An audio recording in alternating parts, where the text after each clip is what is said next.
All right, guys, welcome to FFL Gladiators weekly call. I just wanted to congratulate everybody on writing amazing business this week. So I'm not going to take up too much of your time this week. I'm just going to touch on a couple of basics and just what I have seen, what I've noticed, what's going on. Just from a life insurance industry, there is no better time to be in this industry, okay? And also, there's a 100% chance that people will die, okay? They have not found the fountain of youth. So people will die, and we are here to protect them, protect their legacy, protect, whatever they're trying to protect, right? That's what we're here to do.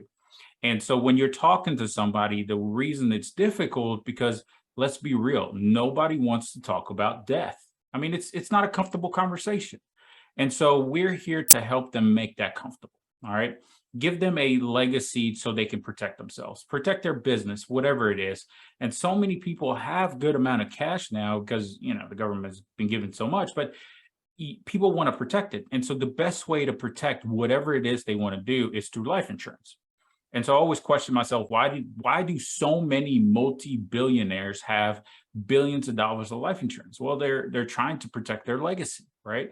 Even though they have all this money, they're still trying to protect it. I've known doctors and I have protected many people that had a good amount of money and they ended up having cancer and they blew through that money in no time. All right, there's not enough money out there in order to keep people comfortable. I was always thinking if something happens to me and I have, let's say, I don't know, $1 million coverage, right? It doesn't matter. I mean, my wife will pay off the home here and there, and then she will have what, $500,000 of my income to live off for the rest, I don't know, 60 years, whatever she's, however long she's going to live. And so 500,000 is not really going to get her far enough with 60 or 50 years. So there's not enough insurance that we can put on people to make their families comfortable, right? So they can live the way they live in while they're alive. So think about it. You need more insurance than you can think of, right? In order to take care of your family. And so with you being in this industry, everybody here, I mean, everybody's a 1099. I'm a 1099. We're all business owners, essentially.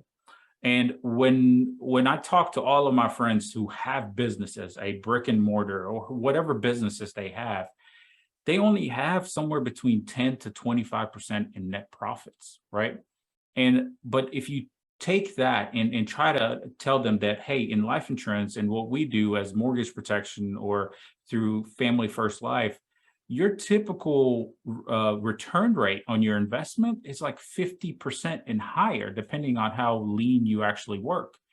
And so people cannot really fathom that. They're like, gosh, if my net profit was 50% and higher, I would have a totally different life. But most companies run somewhere between 20, 30% in net profit after all their expenses. So if you think about it from a life insurance perspective, right? If you spend somewhere between $100 and you get 30% of that, right? So you're going to get 130% in return. And so you're like, oh, that's not good. I want to spend $100 on some leads. I want to get a couple of grand out of it, right? And so you got to look at it from a perspective of, yes, we do spend a lot of money on leads, but the return on it is probably going to be 50 and higher, right? If you're spending $2,000 and you're getting 4,000 to 5,000 in return out of that, that's great money, right? That's really, really good. So that's from the business perspective, right? That's kind of what I wanted to touch on. So what you need to do is you got to look at your numbers every week on a daily basis. That's what I do.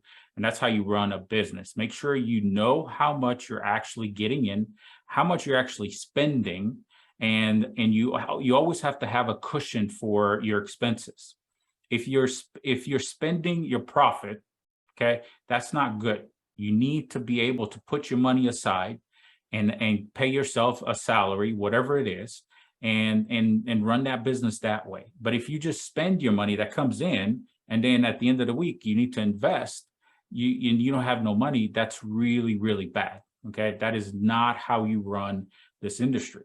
So you need to be able to budget yourself. You need to look at every single dime wherever it goes. You need to run it very, very lean, and you always have to have your must expenses, right? So I must have expenses for leads. I must have expenses for internet, right? Phone, whatever it is. Those are your musts, right? To keep your business alive. And again, number one rule in this business or any business is to stay in business. And if you can't stay in business, you have to figure out a way, whatever it takes. And you have to go door knock. You have to go, call families and friends. You have to sell somehow to be able to reinvest it, right? So that's this. If you're starting fresh, that's kind of what you would have to do if you don't have capital. But if you have capital, you invest it, and you might get some sales, you might not, and then you reinvest. So your first month, in my opinion, everybody's like, I'm going to get rich in my first month. No, that doesn't happen. Okay.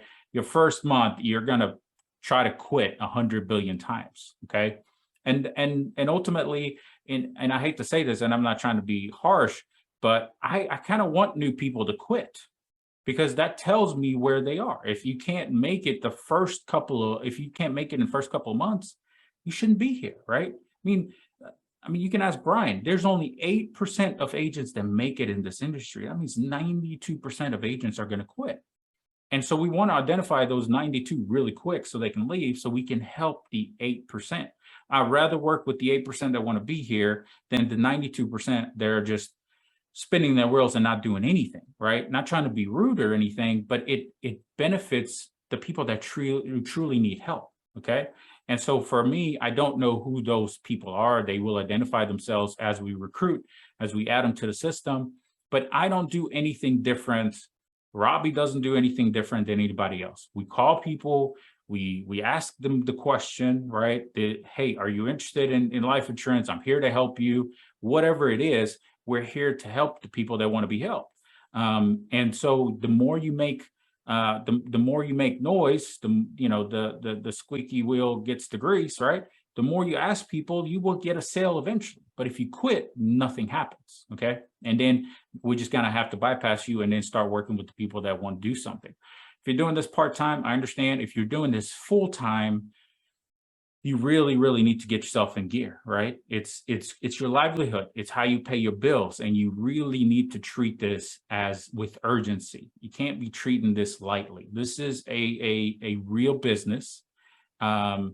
And this is something that you need to control, and you need to work it almost, gosh, like you're sleeping and eating life insurance, okay? Because it's your livelihood. You don't get a salary, you don't get anything else. So that's how I treated it for the first couple of years. Did I want to quit every single day? I wanted to quit, but I didn't. And I think that's one bad thing about my trade. I'm really bad at quitting something, right? Now, do I think about it? Absolutely. But at some point, you just got to get mad about it too. I know there's a couple of times I just got mad at myself. I'm like, what am I doing wrong? Like, I just got to get myself together and stick with the basics, right? Get some leads, call people. And if I don't make a sale, great. I'm just going to keep calling people until I make a sale. And that's my philosophy every single morning. I make my calls. I don't care if I make a sale or don't. I make my 150 phone calls. And guess what? I tell them, hey, the policy is going to cost you 50, 60 bucks. You want it? Yes or no? Good. Move on. And somebody, the other day, somebody asked me, hey, can I think about it? No, you can't. I don't have time for you to think about it. Either you want to protect your family now or you don't. And that's not me trying to be rude. That's not me trying to be a sales guy. What I'm trying to do is eliminate more work. Okay. It's like, if they really don't know if they want to take care of their family right now, I don't know what another day or two is going to do. Okay. That's just my opinion. And so if God hasn't put that in your heart to take care of your family, I can't do it. So if you don't want to do it now, guess what? 99% of the chance you're not going to do it later. And so I tell them, you can't do it. You can't do it later. You can call some other company. Yeah, but you can't, you can't do it with me later, because if you were going to do it with another company, guess what? They would have done it already. All right. And just like this ethos thing, not trying to take anything away from ethos. Everybody's going to try to send all these emails to people for them to do all their life insurance. Guess what? It's like a 2% conversion, right? You got to send like 1,000 emails for somebody to actually complete an application, and God knows how long it's going to stick on the books. And so if people were going to buy life insurance, guess what? They were going to do it already. They wouldn't be calling you. They need us in order to guide them on what they need to get. Life insurance companies need us, right? It's not, if they didn't need us, we wouldn't be having this conversation. They would just hire a bunch of people out in India and try to sell life insurance because it's cheaper. But they need us in order for us to service clients. But in order for us to service clients, we need to be able to talk to them and guide them, and you need to control the narrative. You're here to buy life insurance. I'm not here to play games with people. I'm here to take care of what the most important thing is. I can't tell you guys how many times my agents in the past or somebody that I knew that I worked with got a phone call because they were in a home and the family didn't buy life insurance and they passed away, and they say, hey, we found your card. Did they buy life insurance? Right? They didn't. They wanted to think about it. And they thought about it for a very, very long time until they died. At that point, it's too late. So if you're talking to somebody, I always recommend to ask them, you guys want life insurance, right? You want mortgage protection. You want to make sure, and in a question form, because if you don't know where the prospect stands, then it's really hard to gauge what you're doing. It's almost like being in the dark and you're trying to gauge their interest. But when you're always in doubt, just ask them, okay, just want to make sure you are interested in this, right? This is something you guys want for me to help you get. And so that clears up the entire kind of ambiguity of what is actually going on when you're talking to a prospect. And I think when I started in this industry, I was really, really scared to ask that because I felt like I was going to offend them in any kind of way. But when you do it so many times and you're sitting there with somebody and you're trying to gauge if they're interested enough, and you do it so many times, you just kind of get tired and you're like, listen, are you interested in this or not, right? Because you don't want to waste time, you don't want to waste energy, you don't want to waste gas talking to people, and so you want to be able to talk to the right prospect, and you want it to stick on the books. And so my persistency rate, I've been in this industry for 2017 now, and I'm somewhere between 95 plus in persistency, right? Wrote millions of dollars in APV, and the reason being is because I started asking, are you interested or not? Like I really, really want to know if this is something we're going to have a conversation about to take care of their family. Find out what they really want to protect. Where's that pain? You guys hear me all the time on the call. Okay, Mary, what's going to happen if John passed away? What are you going to do? And Mary's going to say, well, I don't know. And then I would say something like, well, it's kind of baffling to me. You're 67. You don't know what you're going to do when John dies. Like, kind of should have thought about that kind of stuff, right? And she's like, well, I guess I should. And then I would ask John. So John, what's going to happen here? You're almost trying to drag that pain out of them because they don't really want to talk about it. They know it's going to happen, but they've pushed it aside so far that they're just trying to be oblivious to the idea that one person is going to die. But they will. It's inevitable. It's the reality of life. And so you need to be able to feel comfortable to ask those questions because you are a professional. You are a licensed life insurance agent to guide them to protect their family. And if you put a wrong policy in place and it does not pay out, guess what? You're going to be liable for it. So you want to make sure, one, they get covered, they get the right protection, everything is correct. And so you're protecting yourself as much as you're protecting the client as well. And that comes with time, that comes with asking questions, that comes with just making sure that you're doing the right thing. When you are in doubt, when we were in the house, I would call somebody and be like, hey, the guy I was working with, I was like, hey, Dick, what do I do here, man? They got all these situations. I really don't know what to do. And the client is right in front of me and they see that this is a tough situation. Like they realize that it's really hard for them covered. So at that point, something is better than nothing, right? Then we just give them a final expense policy. But you need, when somebody says, hey, I take high blood pressure and I'm a diabetic and, I take insulin, I had a quadruple bypass, but I'm okay. no, you got to make it a little bit more clear. No, you're not okay. Like you're almost dead. Like it's really bad. Okay. It's, you can't just say, oh, yeah, you're fine. No problem. They're not fine. Had a quadruple bypass. You're not okay, dude. It's go like you have to create that pain that they have pushed aside and you have to drag them out of that. And that's really, really uncomfortable. Okay. That takes practice. The basics of this industry is the fact that, hey, we get leads, we call them, and we try to help them. After that, that's where your development happens as an agent. How do you get that hurt, that pain out of that situation so you can fully look at it and give them the best insurance coverage you can, right? I don't know if you guys have ever been in those situations, but sometimes you're in the house and you really don't know where to go because you feel like you're just blind and you really don't know what's going on here. Okay. I've been there. And sometimes I'm still there. I'm talking to the person. I'm like, I gotta stop. I really don't understand what we're trying to accomplish here. You say you want life insurance, but you have $17 million in life insurance, right? I mean, I'm exaggerating, but you see what I'm saying? It's like you really don't need coverage. I don't know why I'm here. Did you just want to have a conversation and a cup of coffee with somebody? I mean, we could have done that another time, right? So you have to evaluate what the situation is, okay? And you have to guide the client. You are the expert and you're there to help them, okay? Once you understand their situation. So from a developmental standpoint, as an agent, one of the most deadliest situation that I've seen agents is they think they have arrived. Okay, no agent, even the ones that I worked in the past, they literally write $1 million in APV a year on their own pen. They never arrived. They say I have so much to learn, and even today I have so much to learn that I don't know everything. I just know what works for me, but constantly I'm adapting, I'm changing, and I'm always looking to do things better. But I'm always evaluating if I hear somebody say something, hey, you can do it better this way. I always try to test it. Like, hey, are they actually writing a lot of business? Two, are they actually building a big agency?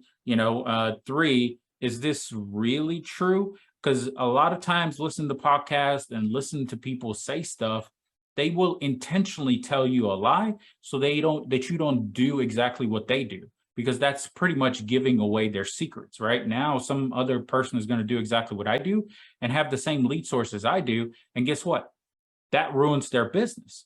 So a lot of times you have to be very, very cautious about who you listen to, and you have to pretty much look at their credentials about what they do. It's very dangerous. Literally, I had a guy tell me after the call, he told me, yeah, I told a lie because I don't want everybody being on the same lead source. He told me exactly that he lied on a national call that we were with before because he didn't want 3,000 agents doing exactly what he does. That puts him out of business. He had a secret sauce and he didn't want anybody to know exactly what he's doing. So he told a lie. And to me, I was like, oh my God, people lie. Well, guess what? Clients lie too. It happens all the time. And so you have to be very careful. Okay. You have to have a small circle of people that you can trust and that want the best for you, right? That will tell you the truth instead of telling you something for them, so you don't steal their way of doing things. This business is cutthroat, guys. I know we're all FFL agents, but we're all independent and we're all trying to make a living. We're all trying to eat and take care of our families. So be careful who you listen to, be careful, and also validate exactly what they're saying. Like, hey, have you written a lot of business? Do you have a big agency if you're recruiting? How much have you actually written with this, whatchamacallit, live transfer? I know you've sold one or two policies, but is this live transfer company really good? How much are you spending? And so you have to really, really, kind of dig between the BS, so to speak. Okay. Not everything is going to work for everybody. You just have to find your own thing. But the basic understanding of what we do, and I go back to it every single week, and I know that this is the fundamental thing of our industry. We have to get leads. We have to call people. We have to see them. I don't care if you do it remotely. I don't care if you have to do it, if face to face, however you do it. Those are the basic fundamental things of how we do things. All right. You can try to find another way, but there is a cost to finding that other way. There is a there is a tuition, and that could cost you 6 months. That could cost you thousands of dollars for you to figure out a different way. And it might work, but you have to have enough money and time to do that. But if you don't, just do what we all do. Get some leads, call people, and try to help them out. Okay. That's pretty much all the message I have for you guys this week. Don't complicate it, please. I beg you. Just make it very simple. Just call people and help them out. Make some sales. I don't know if you're going to make a sale or not, but get some leads and call. And that's all you have to do. And sometimes you will, and sometimes you won't. But at the end of the day, if you do it constantly, every week, day in and day out, and that's what I do, I will get a sale somehow, some form. I don't even know. Like I had a couple of days ago, I had 6 or 7 no's in a row, and I called the lady. She's like, "Yes, I want to do it right now. I've been waiting for your phone call." I was like, "How'd you know I was going to call?" And she said, I just saw your number. I mean, I thought that's what this was about." And I'm like, "Okay." Like I had even just like my first time calling this lady. And so you don't know when this stuff happens. And there's a lot of things you can't really make up in this industry, how crazy it happens from a sale to, helping somebody. I'll tell you a story. When was it 2018? I went to this lady's house, and she was 82, and it was a door knock, and I had some time in between, and it was pretty close to my house. I went door knocked, and there's this lady. She came out, and it was one of the mortgage protection leads. And I went in, and we sat down, and she's like, "Yes, I filled this out. I wanted to get some mortgage protection. I want to make sure this house is covered." And her husband is sitting there, and she's like, "I really, really want this. Let's go ahead and do it." I'm like, hold on. Let's stop.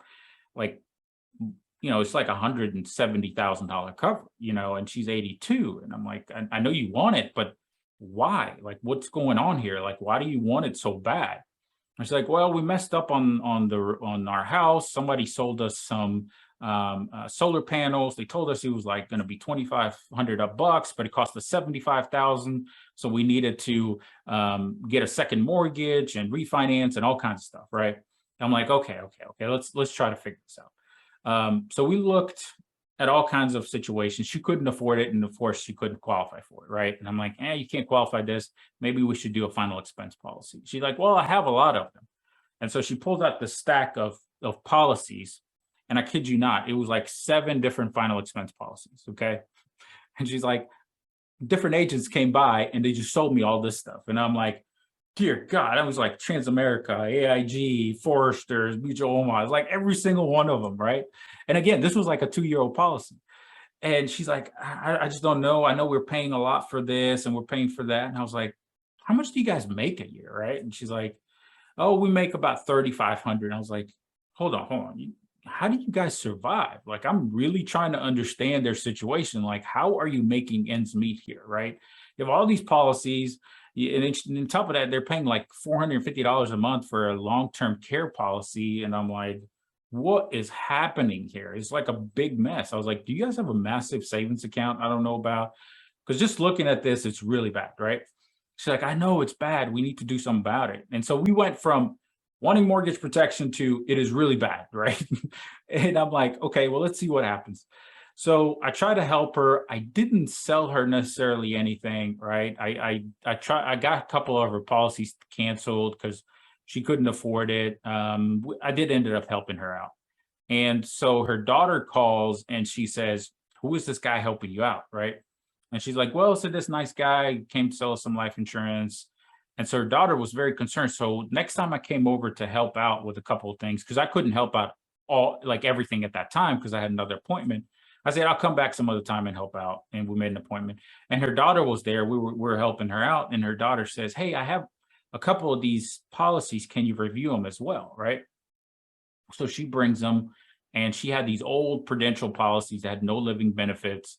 And I was like, "Well, these are good policies. I mean, you shouldn't be paying for them anymore. I mean, you got like $75,000 in cash value. I don't know why you keep paying them." She's like, "Well, I'm going to keep paying for them." Right? And I was like, "Well, what we can do is we can transfer these over and you can get some living benefits." Right? And she's like, "Really?" So we ended up doing a 1035 to a National Life group, and it was like, I don't know, 7,000 APV, right? For her husband and her, right? So he was Prudential to National Life group, and it was like 7,000 APV. And just because of a door knock from a lead and trying to evaluate and understand exactly what the client wants, okay, when we did it face to face.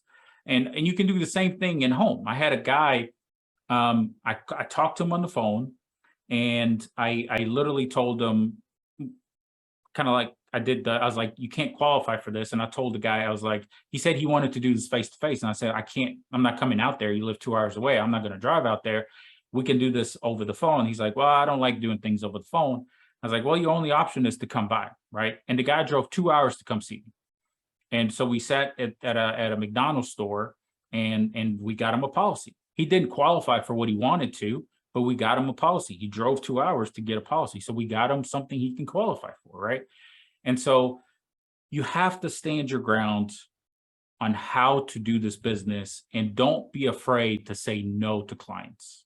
Okay. You are the expert, and don't necessarily be an order taker. Just tell them, no, you can't qualify for this. This is what you're going to qualify for. Or you can't do it this day. I can do it this day. Like, control your schedule, and people appreciate and respect when you get the word out. No. Okay. Don't be afraid. You're not going to lose a sale. You're actually going to get more respect if you say no to a client, if it does not work out for you. Okay. And if they say, hey, I really, really need to get that, and you can look them straight in the face or talk to them on phone and be like, listen, you're not going to qualify for that. Okay. You had a heart attack 2 years ago, and you have diabetes, and you take all kinds of medication. You're not going to get a term product. You're not. We can get something else to help you cover. Okay. I've been doing this a long time, and you're not going to qualify for it. And people respect you being honest with them, instead of trying to chase a policy and you calling all these people in every single carrier trying to see if they qualify. You're wasting time, and you have to be honest with them. And then you take an application, and then it gets denied, and it's even worse. All right. That's kind of what I wanted to touch base with you. I mean, there's so much to this business, but respect your time and respect their time as well by being upfront with people. Okay. Yes. Question. Hey guys, can everybody go into the chat box and put a 1 if you're part of Discord? I'm wanting to see who's all connected to Discord in this group. The reason why a lot of whatever just shared with you can be answered in Discord. There's a called Sales Genie that will help you in every house. I had to actually use it myself in a house a few weeks back. I think I might have shared it earlier. I had a monster of a man. This guy was 7 foot tall, 400 pounds. I couldn't get covered. So I even had to go into Sales Genie and ask the question. So just wanted you guys to be aware that is available to use. So if you got stumped, if you can't get a hold of Everett or myself or the 1-800 number, the Sales Genie, they respond in a matter of seconds. Just wanted to make sure you guys are aware of that. And one other point I wanted to point out is making sure we're using this Discord. That's where we communicate, and any things we can't help you unless you ask. So Make sure you're using Discord, everything that we have in place, so we can all be successful and we all learn from each other. Exactly. No, I appreciate it. The Genie is pretty nice. You actually can put in all the information. And if you're using insurance toolkits, that's nice as well. So those are some options. But going back, please just stick with the basics. Don't get too fancy. Buy some leads, help some families, put about $50,000 in your savings account, guys, and then you can get as fancy as you want. Okay. Make sure you have a nice savings account to get fancy. Otherwise, if you are struggling just to pay for leads and you're trying to do it different ways, this is not the time to try different things, right? Just stick with what works and what the entire industry is working. Okay. And just doing. So where is Genie? Genie is on Discord. So it's so we ended up moving from the what was the other platform? See, my mind doesn't work. Slack. So yeah, we moved from Slack to Discord. If you guys need the link to get Discord, text me. I'll get that to you. You need an invite link for Discord. So you got to download the app and all that stuff. But Guys, I truly appreciate it. Robbie, you have anything else you want to add on to this? Yeah, let's just keep going. Like Elvis said, you know, you're only going to be as good as what you put into it. If you work a business part-time, you're going to get part-time out of it. If you're going to treat it like a hobby, you're going to basically just, you know, spin your wheels and do not much of anything. But if you really want to do this, you can do it in a big way. It's not a get rich quick scheme or anything like that. You got to work hard. But if you're not going to do it, but yet you say it's your dream to do it, then just going back to sleep. Well said. Well said. Yeah, definitely some urgency. Love it. Have some urgency. Take it serious, and just run with it. I promise. It takes a while to get that momentum going, but once you get it going, it's very freeing when you don't have to worry about where your bills are coming from and if you're going to pay them or not, right? It takes a lot of hard work and a lot of dedication and a lot of good decisions as well, and ethical decisions. And so you guys need help. I'm here, Robbie's here, Shane is here. At the end of the day, this is, in my opinion, it's the most basic, easiest industry, but it is so hard to understand. Okay. It is so easy. It's so hard to understand because people make it too hard, but all it takes is a couple leads, some really hard work, grinding it out for a couple of years, and it will definitely change your life if you keep at it. Okay. That's pretty much all I have for you guys. I appreciate it. Thank you guys. I will be making some dials here in a little bit. If you guys want to stick around, you're more welcome to. It's live dials. You guys get to hear the other client on the other line. That is my accountability. I just make calls every day. I don't know if I'm going to make a sale. And at the end of the day, I don't really focus on that. I just focus on doing the work, and somehow I get a sale. So thank you guys. I appreciate everybody being in business. And if you guys need us, we're here. Thank you. Thanks, Elvis.